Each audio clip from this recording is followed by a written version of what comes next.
धार है भंवर है या पास है किनारा, नाच आ रहा है सौभाग्य का सितारा, कोई नहीं बताता कश्ती किधर चली है। वंदे मातरम दोस्तों। हाल ही में दिल्ली उच्च न्यायालय ने एक बीमारी ओएसडी, ऑप्टिकल स्पेक्ट्रम डिजीज, इसके इलाज के लिए स्टेम सेल के प्रयोग की अनुमति दी है। तो हम जानते हैं कि स्टेम सेल क्या चीज़ होती है। स्टेम सेल एक ऐसी कोशिका होती है कि जो कोशिका आगे जाकर किसी भी कोशिका का रूप धारण कर सकती है। स्टेम का मतलब होता है शाखा, तना, स्तंभ जिसे हम कहते हैं। सेल मतलब कोशिका। जैसे पेड़ का तना होता है, जड़ के बाद सबसे महत्वपूर्ण भाग, उसी से टहनियाँ निकलती हैं, पत्तियाँ निकलती हैं, आगे जाकर फूल लगते हैं और पूरे पेड़ का आधार को थाम कर रखता है। तो उसी से बना है स्तंभ कोशिका, स्टेम सेल। हम मान सकते हैं स्टेम सेल एक ऐसे विद्यार्थी की तरह है जो तैयारी कर रहा है और कल जाकर कुछ भी बन सकता है। आईएएस बन सकता है, आईपीएस बन सकता है, पीसीएस बन सकता है, टीचर बन सकता है, पटवारी बन सकता है, ग्राम विकास अधिकारी बन सकता है। तो उसी तरह की स्थितियाँ कुछ स्टेम सेल में भी होती हैं, जो कि हमें कुछ जगहों से प्राप्त होती है। शरीर के कुछ हिस्से ऐसे हैं जहाँ से हम उनको लेकर के इलाज कर सकते हैं। एग्जाम्पल, जैसे मान लीजिए किसी व्यक्ति को हृदयाघात हो गया या उसका हृदय क्षतिग्रस्त हो गया। अब उसके लिए नया हृदय तो ला नहीं सकते हैं, तो हम शरीर से स्टेम सेल निकाल करके उसके हृदय में प्रत्यारोपित कर सकते हैं। कुछ समय बाद वो स्टेम सेल पूरी तरह एक स्वस्थ हृदय का आकार ले सकती हैं। इस तरह से हम समझ सकते हैं। यदि हम इतिहास की बात करें तो वर्ष 1962 में प्रोफेसर गर्डन, जो कि ब्रिटेन में थे, उन्होंने इसका शोध किया था, अध्ययन कार्य किया था।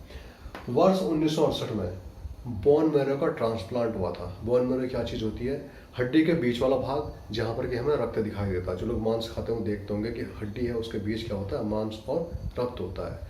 तो यहाँ पर क्या होता है? जो हड्डी के बीच वाला भाग होता है, यहाँ से ब्लड का निर्माण होता है। तो यहाँ पर क्या पाई जाती है? स्टेम सेल पाई जाती है। और यह सबसे बेहतर और कारगर प्रयोग, सबसे बेहतर और कारगर तरीका है स्टेम सेल अर्थात स्तंभ कोशिका प्राप्त करने का।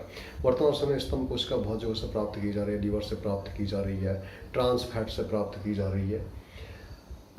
वर्ष 1978 में मानव के रक्त से भी स्टेम सेल की खोज की गई और वर्ष 1997 में एक क्लोन भेड़ डॉली का निर्माण किया गया। क्लोन का मतलब होता है एक नकली। जैसे हम पिक्चर में देखते हैं कि हीरो जुड़वा होते हैं, दो भाई सेम टू सेम, वैसे क्या होता है? क्लोन होता है। क्लोन का मतलब होता है लैब में एक नकली व्यक्ति तैयार करना जो कि सेम टू सेम असली की तरह है। लेकिन वर्तमान में इसका प्रयोग क्या है? पूरी दुनिया में गैर कानूनी है। क्लोनिंग नहीं की जा सकती है क्योंकि इसके दुरुपयोग बहुत ज़्यादा है। मान लीजिए कोई व्यक्ति अमेरिका का राष्ट्रपति का क्लोन बना देगा। क्लोन मतलब सेम टू सेम हम शक्ल, और असली राष्ट्रपति को किडनैप कर लिया और क्लोन को वहाँ बैठा लिया और अपने स्तर पर पूरे देश को संचालित कर रहा है। तो क्लोन का प्रयोग वर्तमान समय में प्रतिबंधित है। हम स्टेम सेल कोशिका का प्रकार देखते हैं। इसको हम ले सकते हैं भ्रूण से ले सकते हैं, और दूसरा वयस्क से, एक एडल्ट व्यक्ति से हम इसको ले सकते हैं। अब भ्रूण से जो हम ले सकते हैं उनके कुछ नाम हैं। नाम बहुत उटपटांग हैं, लेकिन बहुत सामान्य से शब्दावली है। पहला, टोटिपोटेंट। टोटिपोटेंट ऐसी स्टेम सेल होती है जो कि हम भ्रूण से प्राप्त करते हैं। भ्रूण क्या चीज़ होता है? जो गर्भ में बच्चा पल रहा है। जब अंडाणु और शुक्राणु मिलते हैं तो वे क्या करते हैं? कोशिका का निर्माण करते हैं। और धीरे धीरे कोशिका से क्या बनता है? कोशिका से बनता है हमारा उत्तक, उत्तक से बनता है हमारा अंग। ठीक है। कोशिका मान जैसे हमारा हाथ है, इसमें बहुत छोटी छोटी कोशिकाएं हैं। ये कोशिकाएं क्या बनाती है? उत्तक, जिसे हम टिश्यू बोलते हैं। और फिर ये टिश्यू बनाते हैं पूरे का पूरा अंग। ये हाथ बन गया, पैर बन गया, आंखें बन गई। ठीक है। तो ये किससे बनता है? स्टेम सेल से बनता है। इस स्टेम सेल को बोलते हैं टोटिपोटेंट। ये भ्रूण से प्राप्त किया जाता है, लेकिन वर्तमान समय में इस पर रोक है। भ्रूण से प्राप्त नहीं कर सकता अब स्टेम सेल को। उसके बाद दूसरा प्रयोग आता है प्लूरिपोटेंट। ये प्लूरिपोटेंट क्या चीज़ है? एक शिशु जो भ्रूण होता है उस पर एक गर्भनाल जुड़ी हुई होती है, जिससे कि शिशु भोजन ग्रहण करता है शिशु। तो यहाँ पर भी ब्लड पाया जाता है, और जो कि स्टेम सेल का बहुत अच्छा स्रोत है। इसको नाम दिया गया है प्लूरिपोटेंट स्टेम सेल। ये बहुत ही कीमती चीज़ होती है, भले हम इसको निकाल कर फेंक देते हैं। वर्तमान समय बैंकों की स्थापना भी की गई है। Stem cell bank. Stem cell bank दो तरह के होते हैं, निजी बैंक होते हैं, सरकारी बैंक होते हैं। जैसे मान लीजिए किसी व्यक्ति कोई बच्चा होता है और उसकी जो गर्भनाल है उसको काट करके यदि हम बैंक में रख लेते हैं, निजी बैंक में, तो आपको उसके लिए चार्ज देना, खर्चा देना पड़ेगा। और यदि भविष्य में बच्चे के लिए कोई दिक्कत आती है, कोई लाइलाज बीमारी हो जाती है, तो उससे उस गर्भनाल से ब्लड लेकर के स्टेम सेल निकाल करके बच्चे का लाइलाज बीमारी का इलाज किया जा सकता है, जो कि बहुत बेहतर सुविधा है। यदि हम इस गर्भनाल को सरकारी बैंक में देते हैं तो सरकारी बैंक में इसका प्रयोग कोई भी व्यक्ति कर सकता है। जो ये स्टेम सेल बैंक होते हैं, यहाँ पर हम स्टेम सेल को या फिर भ्रूण को या फिर गर्भनाल को -196 डिग्री में इस टेम्परेचर में यहाँ पर रखा जाता है, ठीक है। उसके बाद हम वयस्क से भी ले सकते हैं। वयस्क के जो हम लेते हैं उसका नाम होता है पहला मल्टीपोटेंट।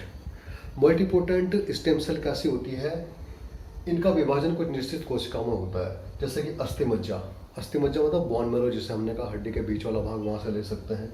वसिया उत्तक, ट्रांसफैट जिसे हम कहते हैं, उत्तक मतलब कोशिकाओं का समूह। अक्ल दांत, जो हमारी अकल की दांत होती है, अक्ल दांत जिसे हम कहते हैं, वहाँ से भी हम स्टेम सेल ले सकते हैं मल्टीपोटेंट। दूसरा आता है ओलिगोपोटेंट। ओलिगोपोटेंट 3 प्रकार के होते हैं, लिम्फोइड, बी सेल और टी सेल। ये सब के सब क्या है, WBC, श्वेत रक्त कणिकाओं के प्रकार है।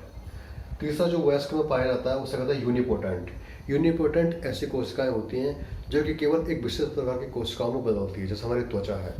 कहीं से यदि त्वचा क्षतिग्रस्त हो जाती है, चोट लग जाती है, कट फट जाता है, तो वहाँ पर जो नई चीज़ आएगी वो त्वचा ही आएगी, उसे कहते हैं हम यूनिपोटेंट। ये कुछ प्रकार हैं, नाम बड़े और दर्शन छोटे, बहुत छोटी छोटी बातें हैं।